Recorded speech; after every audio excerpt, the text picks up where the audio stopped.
La historia de la ingeniería automotriz está marcada por momentos de brillantez absoluta, pero también por periodos de una ambición desmedida que lleva a los fabricantes a crear máquinas donde la complejidad técnica supera con creces la utilidad práctica del vehículo. Hablar de coches sobrediseñados es adentrarse en un mundo donde la solución a un problema sencillo se convierte en un laberinto de engranajes, sensores y sistemas hidráulicos que a menudo terminan siendo la causa de su propia caída.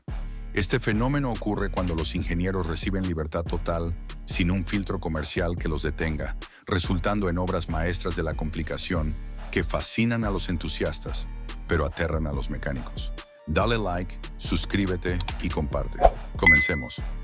El primer ejemplo de esta lista de excesos es sin duda alguna el Bugatti Veyron 16.4, un automóvil que no fue diseñado para ser un medio de transporte, sino para ser una declaración de guerra contra las leyes de la física y la termodinámica. Para lograr que un coche de calle superara los 400 km/h con fiabilidad, el grupo Volkswagen tuvo que recurrir a una ingeniería que roza lo absurdo. El corazón de esta bestia es un motor de 16 cilindros, dispuestos en W, que es básicamente la unión de dos motores de 8 cilindros con 4 turbocompresores. La gestión del calor es el primer punto donde vemos el sobrediseño, pues el vehículo requiere de 10 radiadores individuales para mantener las temperaturas bajo control, 3 de ellos para enfriar el motor, 3 para el sistema de refrigeración del aire de carga, 1 para el aire acondicionado, otro para el aceite de la transmisión, 1 para el aceite del diferencial y un último para el aceite del motor. Esta red de tuberías y fluidos es tan densa que cualquier intervención mecánica requiere desmontar por completo la parte trasera de la carrocería, lo que convierte un simple cambio de aceite en una operación de ingeniería de precisión que cuesta miles de euros. Además, el sistema de alerones no es solo una pieza de plástico que sube y baja, sino que utiliza un sistema hidráulico de alta presión que ajusta el ángulo de ataque según la velocidad y actúa como un freno de aire capaz de generar una fuerza de frenado equivalente a la de un coche familiar convencional solo con la resistencia del viento. Este nivel de redundancia técnica es el epítome del sobrediseño, donde cada componente tiene un sistema de respaldo que a su vez tiene otro sensor vigilando su funcionamiento. El segundo vehículo que representa este exceso de pensamiento es el Citroën DS, introducido a mediados de los años 50. En una época donde la mayoría de los coches utilizaban resortes de metal y frenos de tambor accionados por cables, Citroën decidió que su berlina de lujo debía funcionar íntegramente mediante la fuerza de los fluidos. El sistema hidráulico central de este coche no solo controlaba la famosa suspensión autonivelante que permitía al vehículo flotar sobre los baches, sino que también gestionaba la dirección asistida, el embrague automático, la caja de cambios semiautomática y los frenos. No existía una conexión mecánica directa entre el pedal de freno y las ruedas, sino que el conductor presionaba una semiesfera de goma que abría una válvula para liberar presión hidráulica acumulada en una esfera de nitrógeno. Si una sola manguera del sistema central sufría una fuga, el coche perdía simultáneamente la capacidad de girar, de cambiar de marcha, de frenar, y su carrocería se hundía hasta tocar el suelo, quedando completamente inmovilizado.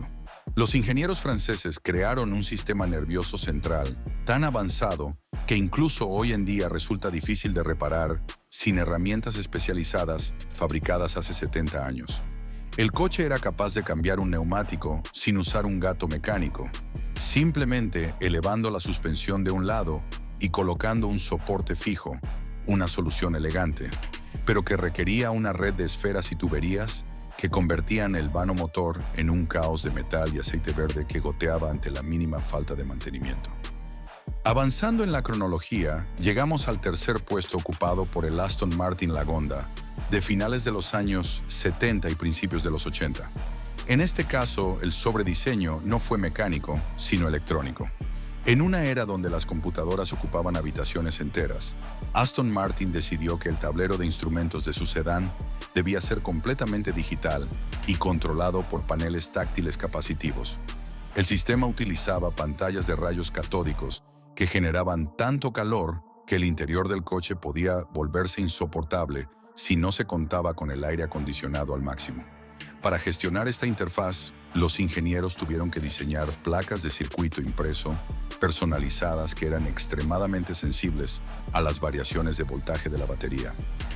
El resultado fue un coche que a menudo mostraba información errónea o que simplemente se apagaba si el conductor intentaba encender las luces y la radio al mismo tiempo. Incluso el sintetizador de voz que alertaba sobre problemas mecánicos estaba sobrediseñado, utilizando chips que eran más avanzados que los de la mayoría de las computadoras personales de la época.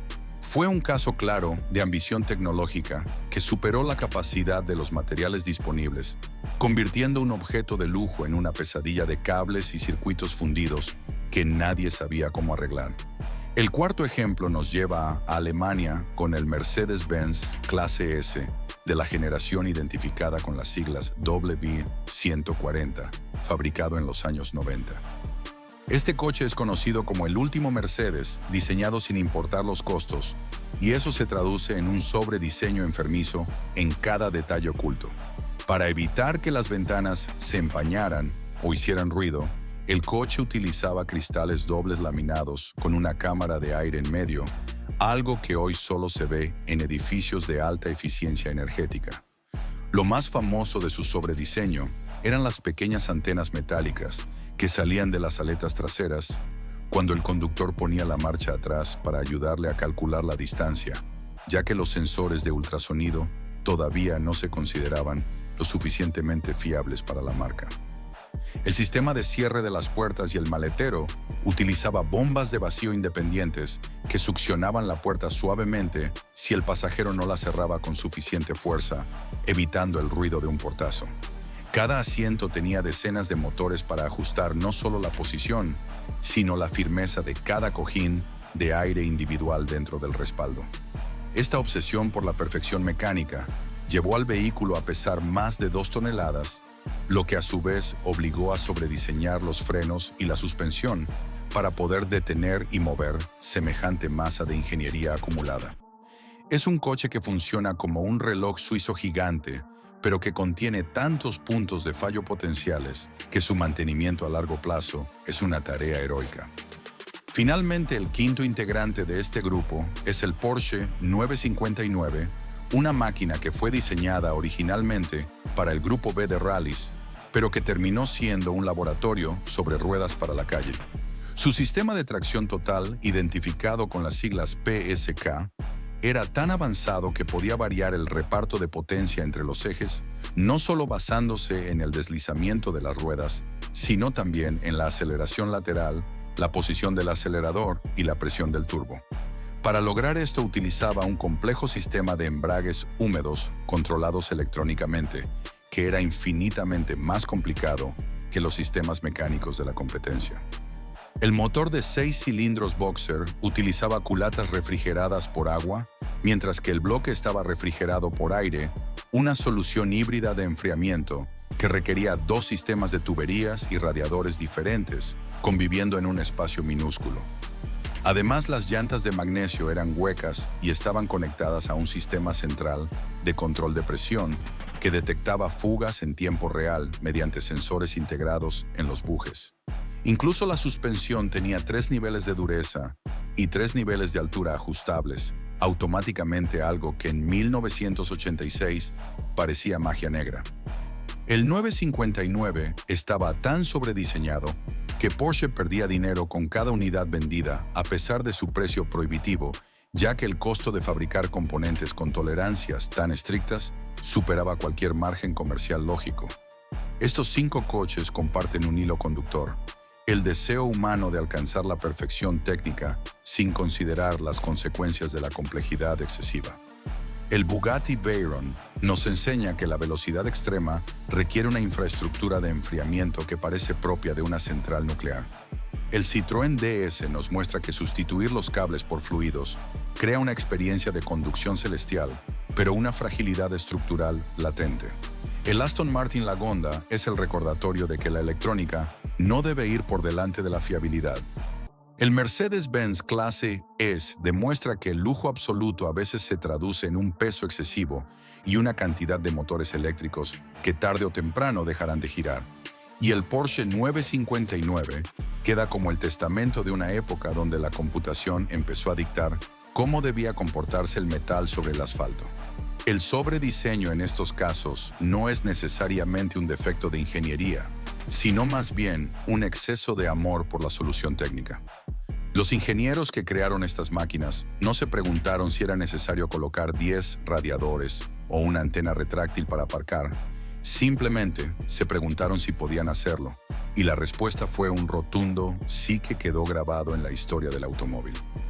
Para el propietario de uno de estos vehículos, el sobrediseño es una medalla de honor que certifica que posee una pieza de ingeniería que no conoce compromisos, pero para el resto del mundo son recordatorios de que a veces la simplicidad es el mayor de los lujos. Al analizar el Bugatti Veyron más profundamente, vemos que incluso el sistema de combustible está sobrediseñado para evitar que la bomba de gasolina sufra de cavitación durante las aceleraciones brutales que genera el motor de 1000 caballos.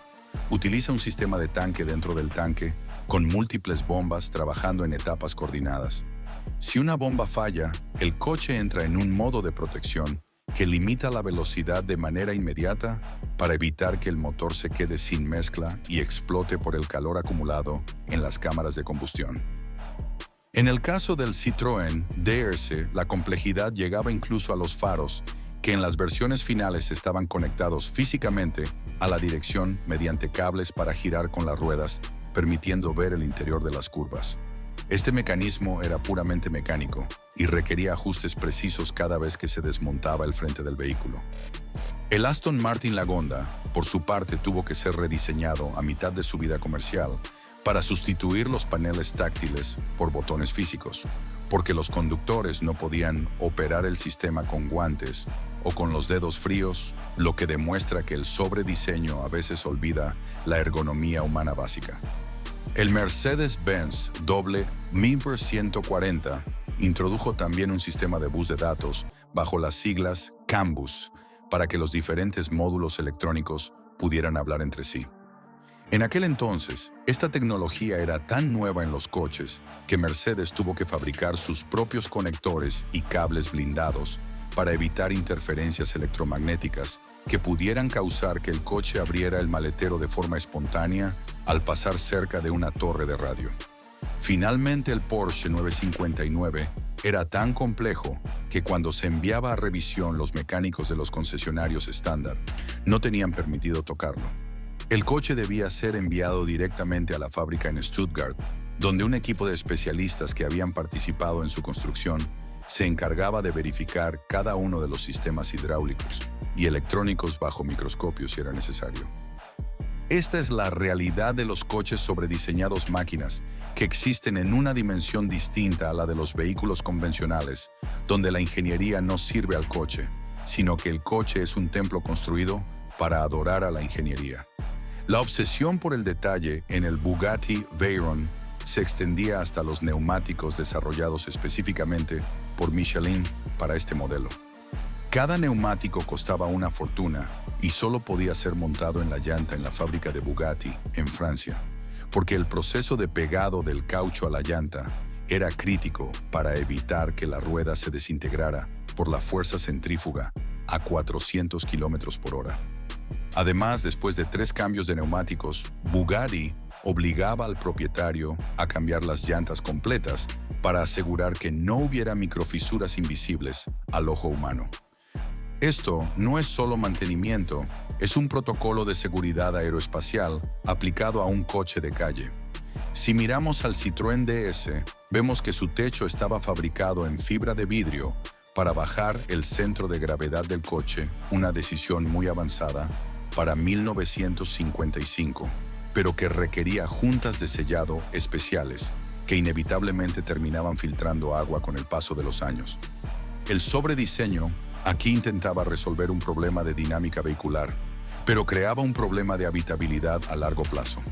En el Aston Martin Lagonda, la pantalla de rayos catódicos era tan sensible que si el coche pasaba por un bache fuerte, la imagen podía saltar o distorsionarse permanentemente, debido al movimiento de los imanes internos del tubo de imagen. Los ingenieros británicos intentaron solucionar esto colocando amortiguadores de espuma alrededor de la pantalla, pero esto causaba que el calor no pudiera disiparse, provocando fallos por sobrecalentamiento. Era un ciclo sin fin de soluciones complejas para problemas creados por la propia complejidad del diseño inicial. El Mercedes-Benz Clase S, por otro lado, tenía un sistema de purificación de aire que utilizaba filtros de carbón activo tan densos que se necesitaba un ventilador adicional solo para empujar el aire a través de ellos. Este sistema podía detectar la presencia de gases contaminantes en el exterior y cerrar las ventilaciones automáticamente en milisegundos, protegiendo a los ocupantes, pero añadiendo otra capa de sensores y motores eléctricos que podían fallar. El Porsche 959 incluso tenía un sistema de lubricación por cárter seco con un depósito de aceite masivo para asegurar que el motor nunca se quedara sin lubricación bajo las fuerzas de gravedad extremas en las curvas de un circuito. Esto significaba que el proceso de medir el nivel de aceite requería que el motor estuviera a una temperatura específica y funcionando a ciertas revoluciones, algo que confundía a los propietarios acostumbrados a la simple varilla de medición. Todo en estos coches está pensado para el rendimiento máximo, pero a costa de una fragilidad operativa que los aleja de la realidad del usuario común. Son monumentos al ingenio, pero también a la terquedad de los ingenieros, que se niegan a aceptar que a veces menos es más. Cuando observamos estos ejemplos, entendemos que el sobrediseño nace de un deseo de exclusividad. El comprador de un Bugatti o de un Aston Martin no solo busca velocidad, busca saber que su coche posee una tecnología que nadie más tiene. Sin embargo, esa exclusividad viene acompañada de una obsolescencia técnica muy particular. Mientras que un coche sencillo de hace 40 años puede ser reparado con herramientas básicas, un coche sobrediseñado requiere de computadoras y manuales técnicos que a veces desaparecen junto con la empresa que los fabricó. El sobrediseño es, por tanto, un regalo envenenado para la posteridad. Es fascinante estudiar cómo Mercedes-Benz logró que un coche de 2 toneladas se sintiera ligero mediante sistemas de vacío y dirección paramétrica, pero es doloroso ver cómo esas mismas piezas se vuelven imposibles de encontrar cuando fallan décadas después. La ingeniería automotriz ha aprendido mucho de estos excesos. Hoy en día se busca la eficiencia, que es el equilibrio perfecto entre la función y la simplicidad. Ya no se colocan 10 radiadores y se puede diseñar uno más eficiente con materiales modernos. Ya no se usan pantallas de rayos catódicos si un panel de diodos emisores de luz puede hacer lo mismo consumiendo una fracción de la energía. Sin embargo, el espíritu del sobrediseño sigue vivo en los hipercoches actuales, donde se utilizan motores eléctricos para cada rueda y aerodinámica activa que se mueve con la velocidad de un parpadeo. El deseo de superar los límites sigue ahí, y mientras existan marcas que quieran demostrar su superioridad técnica, seguiremos viendo máquinas que desafían la lógica del sentido común en favor de la gloria de la ingeniería complicada. En conclusión, los 5 coches analizados, el Bugatti Veyron, el Citroën DS, el Aston Martin, Lagonda, el Mercedes-Benz Clase S y el Porsche 959 representan la cúspide de lo que el ser humano puede construir cuando no se le pone límites. Son obras de arte mecánicas que nos asombran por su audacia y nos enseñan que el camino hacia el futuro suele estar pavimentado con ideas que en su momento fueron consideradas excesivas. El sobrediseño es en última instancia el motor de la innovación, porque es en esos excesos donde se descubren las tecnologías que años después se volverán estándar en los coches que todos conducimos. Por eso, aunque sean difíciles de mantener y costosos de reparar, debemos agradecer que existan, pues sin ellos el mundo del automóvil sería mucho más aburrido y mucho menos avanzado. Dale like, suscríbete y comparte. Cada uno de estos vehículos ha dejado una marca imborrable. El Bugatti Veyron demostró que no hay límite para la potencia si se tiene suficiente capacidad de enfriamiento. El Citroën DS probó que el confort absoluto es posible a través de la hidráulica. El Aston Martin Lagonda abrió las puertas a la era digital en el interior de los coches. El Mercedes-Benz WB140 fijó un estándar de calidad constructiva que hoy parece inalcanzable. Y el Porsche 959 sentó las bases de lo que hoy es un superdeportivo moderno, con tracción integral y electrónica integrada. Son y siempre serán los 5 carros más sobrediseñados de la historia, monumentos al pensamiento excesivo y a la pasión por el detalle mecánico que definieron épocas enteras y que seguirán siendo estudiados por ingenieros y aficionados como los ejemplos máximos de hasta dónde puede llegar un fabricante para demostrar que es el mejor del mundo. Para finalizar, es importante reflexionar sobre el papel del ingeniero en estos proyectos. A menudo se les critica por hacer las cosas más difíciles de lo necesario, pero la realidad es que ellos responden a un desafío planteado por la visión de un líder. Ferdinand Piëch quería que el Veyron fuera el más rápido del mundo, y sus ingenieros tuvieron que sobrediseñarlo para que no despegara como un avión. Robert Puiseux quería que el DS fuera el más cómodo, y sus ingenieros tuvieron que inventar una nueva forma de entender la física del movimiento. Estos coches son, por tanto, el resultado de visiones inflexibles que obligaron a la ciencia a dar un paso más allá. El sobrediseño es el precio que se paga por la vanguardia, y aunque a veces ese precio sea la fiabilidad, el resultado es una máquina que tiene personalidad propia y una historia que contar en cada uno de sus excesivos e innecesarios componentes. La profundización en el análisis de estas máquinas nos permite comprender que el sobrediseño no es un fenómeno accidental, sino una patología de la perfección que afecta a las marcas cuando deciden ignorar la ley de los rendimientos decrecientes. Si observamos nuevamente el Bugatti Veyron, el nivel de complejidad llega a detalles casi invisibles, como los pernos de titanio que sujetan el motor al chasis monocasco. Cada uno de estos pernos cuesta una fortuna y está diseñado para ser utilizado una sola vez. Si se retira para una inspección, debe ser reemplazado por uno nuevo para garantizar que la fatiga del material no comprometa la integridad estructural a velocidades superiores a los 380 km por hora. Este es un ejemplo de cómo la ingeniería de ultra alto rendimiento obliga a crear protocolos que transforman un objeto mecánico en un sistema aeroespacial con ruedas.